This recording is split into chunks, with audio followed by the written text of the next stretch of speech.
Salut, prieteni!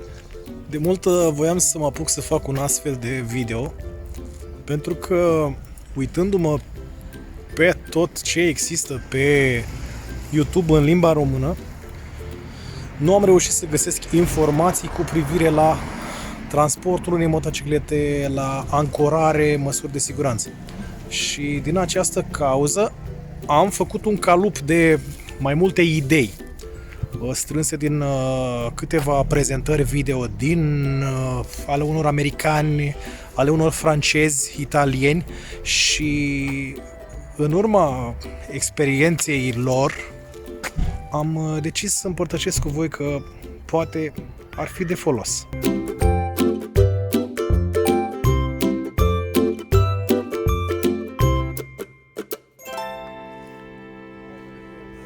În momentul de față, pe remorcă am așezat motocicleta mea, e un BMW R1200 GS. Prinderea în acest caz este mai facilă, deoarece avem sistemele crash bar și partea din față întotdeauna va fi mult mai ușor de ancorat. Dar o să vin cu detalii și informații personalizate și pe alte categorii de motocicletă.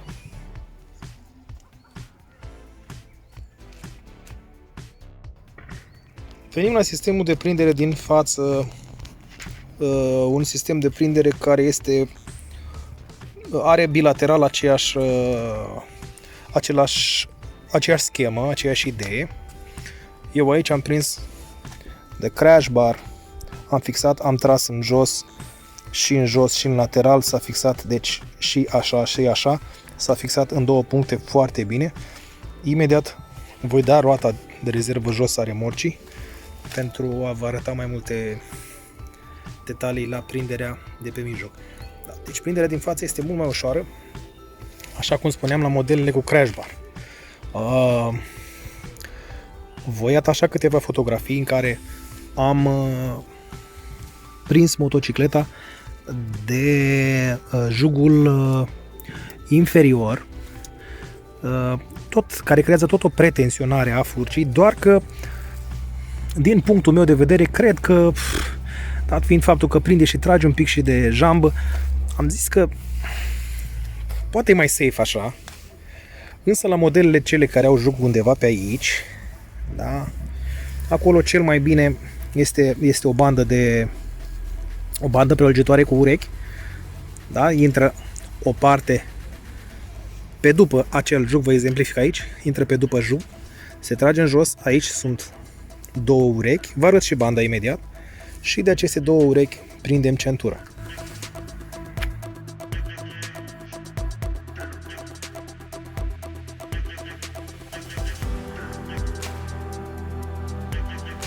Aceasta este banda de care vă ziceam.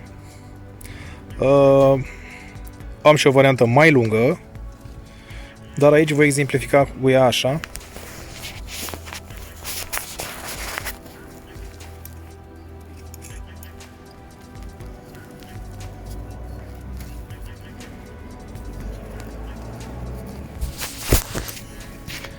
Am ținut telefonul sub barbă, nu am avut altă șansă. Da, deci asta ar fi prinderea. Da? Prinderea cu care aici am prins așa de crash bar, dar această prindere se poate face așa, aici la jug, sau la modele de motocicletă cu jugul mai sus, da? Da, această prindere va fi într-un singur punct, deci ancorarea va fi doar aici.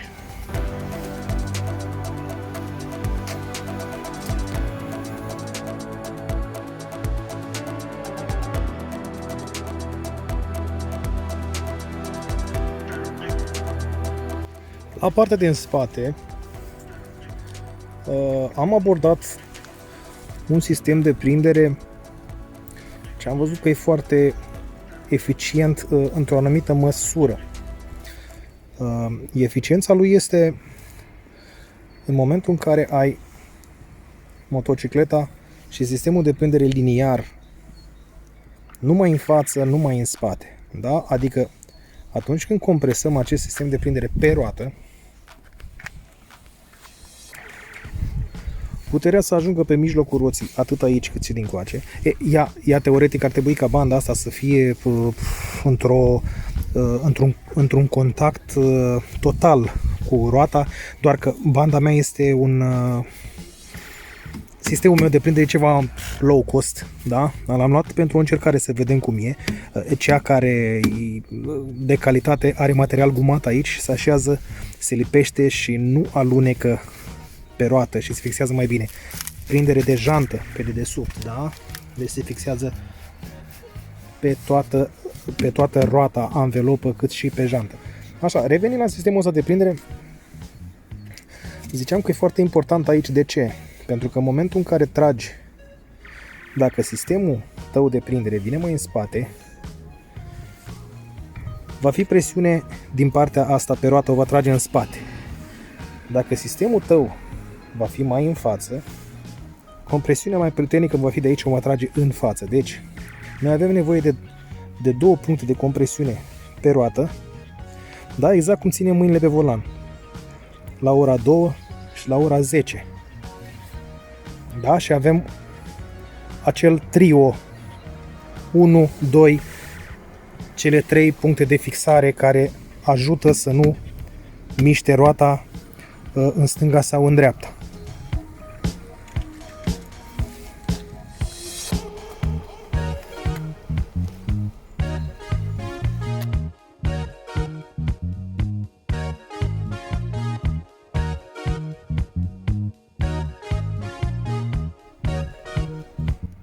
Cum ziceam,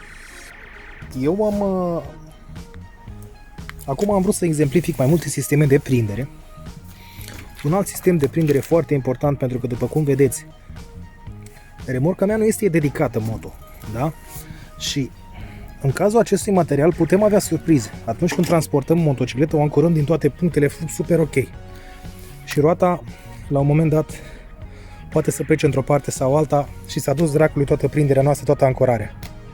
Ei, în aceste auspicii luăm în calcul prinderea, fixarea roții cât mai puternică și trasă din ambele părți cu aceeași forță.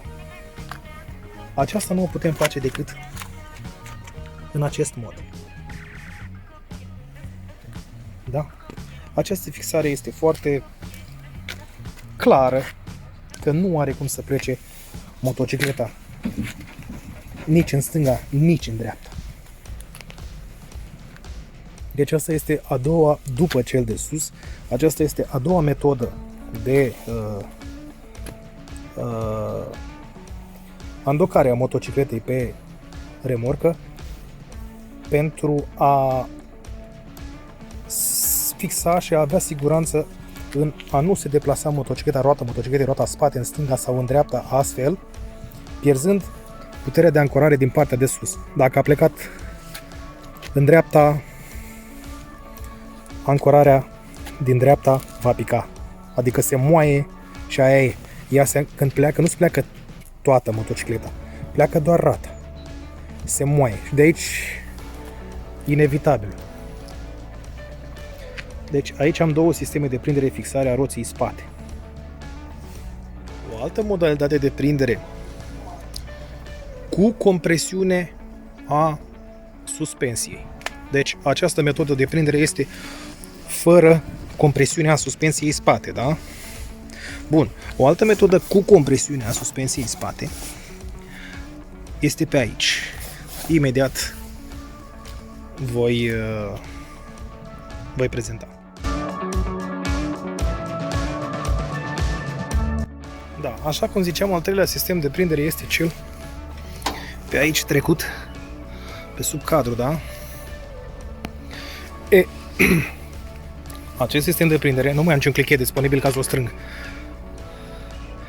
Acest sistem de prindere este un sistem care compresează suspensia spate. Da, m-am interesat și eu și am aflat că lucrurile astea cu transportul motorului cu suspensia compresată e o problemă pentru simeringuri, e o problemă pentru motociclete. Nu, fraților. Am înțeles că fiecare motocicletă, când vine din transport nouă, este compresată aproape la maximum, deci asta nu ar trebui să fie o problemă, ba mai mult este sigur, pentru că este cumva fixă, da?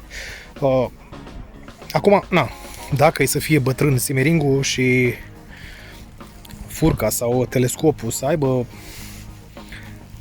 un început de sfârșit, categoric transportul și compresarea asta îi poate provoca rău.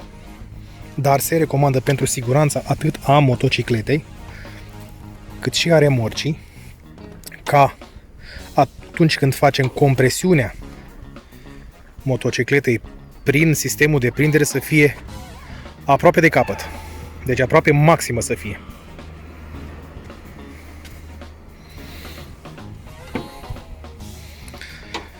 Trebuie evitat pe cât posibil prinderea de astfel de elemente. Da? Nu aici. Așa nu. Așa nu. De aici nu. De aici nu. De aici nu. De unde vreți voi nu. De cadru.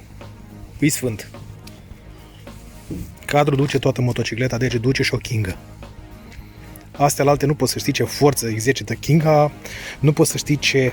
Că tu poate nu încordezi foarte tare, dar la un obstacol, o denivelare foarte puternică, atunci când, repet, suspensia nu este total compresată, forța de respingere și de ridicare poate să exercite o putere foarte mare pe aceste sisteme care ajung să se rupă.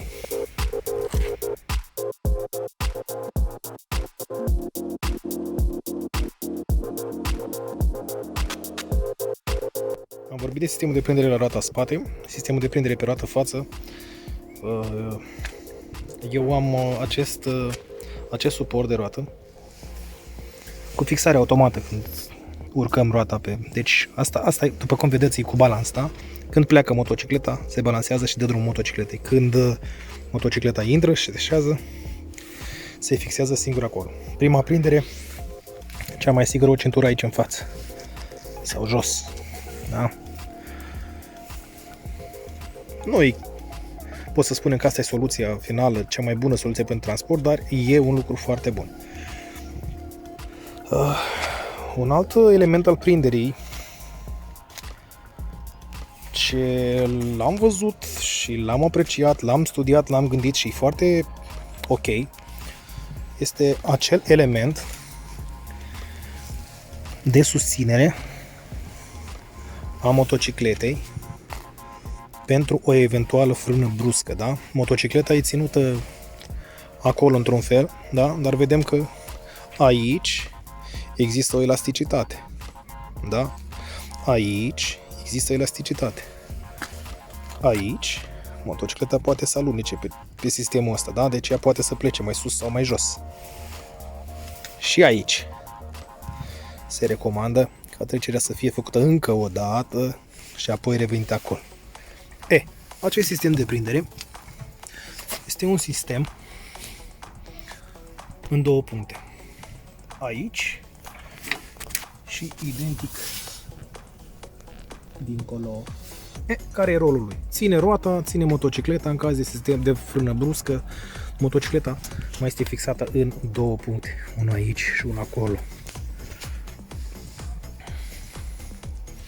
După cum ați observat, suspensia mea nu este compresată total. Nici călătoria mea de asta dată nu este foarte mare cu motocicleta, dar se observă o compresie, da?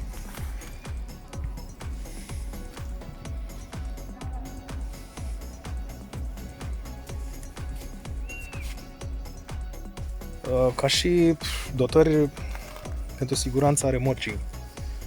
Așa cum am zis, eu am folosit acest sistem.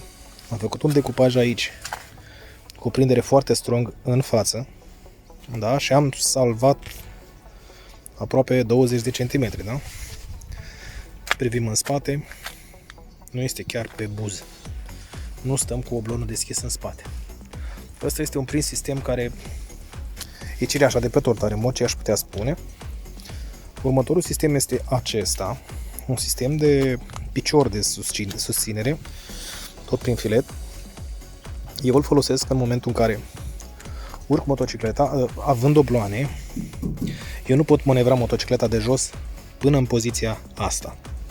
Eu sunt nevoit ca la jumătatea urcării pe rampă, opresc motorul, ars în viteză, urc un picior aici și continui deplasarea cu motocicleta cu întâia până acolo. Pentru a evita balansuri, contrabalans al remorcii în acest unghi, pe această parte, pe acest colț, folosesc un picior de susținere care mi oferă siguranța atât a mea să mor pe remorcă, cât și siguranța remorcii pentru contrabalans în momentul în care urc pe ea. Recomandarea încărcării și descărcării motocicletei. Eu am făcut o boacănă, vă spun și din experiența mea. Am folosit porcăriile astea. Le-am pus la roată în față și în spate, când roata era pe piciorul de manevră. Din prostie, din negândire, din viteză, din toate alea, nu m-am gândit că atunci când urc motocicleta, balansul va fi pe spate și o voi bascula. Am basculat-o, nu am căzut, n-am dat motocicleta jos, dar spaima a fost pe măsură. Așadar, de recomandat ca remorca să fie cuplată pe cui în momentul încărcării și descărcării motocicletei. Dat fiind faptul că nu am rampa la mine, nu am cum să vă exemplific sistemul de fixare al rampei. Aici, dacă se vede, e o găurică și un fixator. Da, am un șurub fix în rampă, în capătul rampei. Fixez rampa de remorcă. Dacă n-ai ăla, fixez cu două chingi sau fixez cu o chingă din capăt. Îl tragi, agăți cu un cârlic de rampă și o fixez. Nu lăsa rampa mobilă, pentru că atunci când cobori cu motocicleta, cât și când urci la o accelerare mai puternică, când ești cu roata pe spate pe această rampă, rampa îți poate fi aruncată de sub roată. În coborâre, în momentul în care cobori, dacă o cobori de pe partea stângă din ambreiaj, pentru motocicletele cu ambreiaj, dacă o cobori cu ambreiaj, s-ar putea ca în momentul în care cobori și dai drumul la ambreiaj și o blochezi ușor în viteză, roata din spate la fel să plece cu rampă și să o dai de remorcă sau de pământ.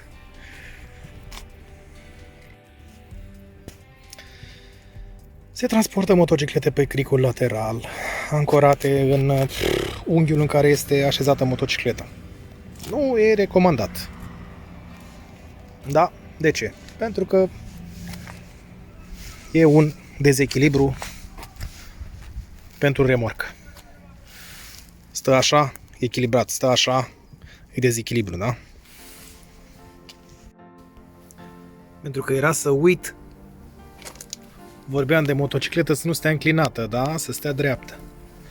Putem folosi o nivelă, da? Nivela, atunci când o punem pe remorcă, trebuie să aibă exact aceeași înclinație și pe motocicletă, da?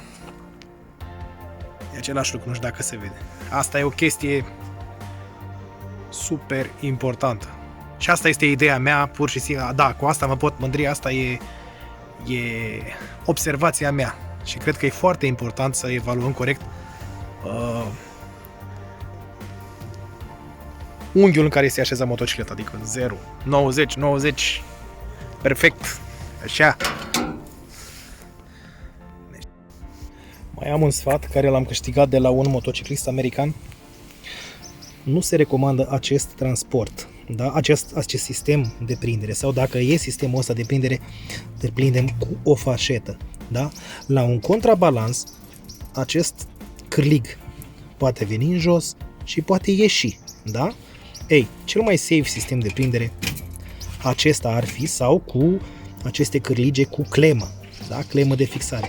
Eu am dat de pe centurile mari, de pe clichetul mare, am dat cu cârligele alea jos și am pus doar aceste carabine. Ca măsuri de siguranță și de transport, urmează ca să îmi dotez remorca. Două lumini mici aici jos, da, care să-mi dea lumina în sus, pentru ca eu, atunci când merg noaptea, să pot vedea fascicule luminoase de pe motocicletă, să îmi văd motocicleta pe remorcă, pentru că trebuie să o verificăm mai tot timpul, să știm dacă poziția motocicletei este în continuare dreaptă, dacă e safe transportul, da? Deci noaptea nu văd absolut nimic, am haion, e ok, am pe unde să văd pe lunetă, deci trebuie să o luminez ca să o văd. Și de asta spun, voi aborda acolo un sistem de lumină. O să postez ceva fotografii cu prima ocazie. Măi, eu nu vreau să vă învăț pe voi. Cu siguranță și eu greșesc. Și eu sunt novice. Acum am primit 5.000 de kilometri cu motocicletă pe remorcă. Primele 10 încărcări de remorcă. Primele 7 transporturi, aș putea spune. Nu vă învăț. Nu încerc să par eu tatăl transportului. Dar sper că ar putea fi de folos pentru cei care nu găsesc aceste informații în online, cum am fost eu. Nu am avut nimic clar și cred că în momentul de față am făcut cea mai largă prezentare a unei prinderi de motocicletă, o ancorare a motocicletei pe remorcă. Nu am găsit pentru limba română, da? În străinătate am găsit multe și multe, de la sisteme de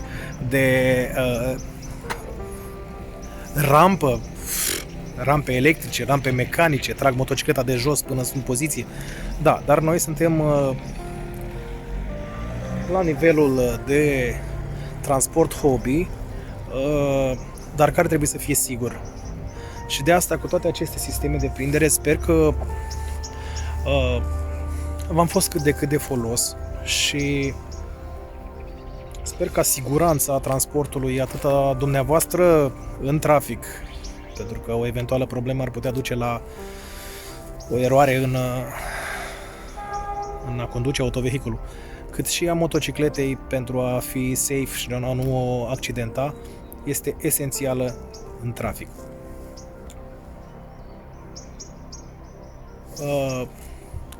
Eu am cumpărat această remorcă pentru că sunt în Piatra Neamț. Ca să pot să fac o plecare spre vest, avem nevoie de o zi de tranzit a României, care o zi de tranzit în România e cea mai obositoare dintr-o tură moto. Și de aia am hotărât ca tranzitul României să-l fac pe remorcă cu motocicleta, eu să stau la volan relaxat, să ajung odihnit după tranzitul României, las mașina la Oradea, la Drobeta, la unde o fi, la Arad, unde o fi, las mașina cu remorca, îmi iau echipamentul, mă urc pe motocicletă, plec și când mă întorc din nou obosit de după drum, altfel bați 600, 500, 800 de kilometri la volan decât pe două roți pentru ultima zi de tranzit. Cam asta ar fi despre transportul de moto pe remorcă din punctul meu de vedere. Vă doresc un sezon 2023 plin de amintiri minunate, kilometri mulți și sper ca această mini-filmare, mini-prezentare să vă fie de folos, să ne vedem cu bine și să nu fie nevoie să le transportăm pentru defecțiuni, pentru alte porcării. Deci doar să le transportăm așa, pentru o revizie, pentru un tranzit, da? Doar de asta să fie nevoie de remorcă. Vă salută șeriful și numai bine, băieți! Baftă!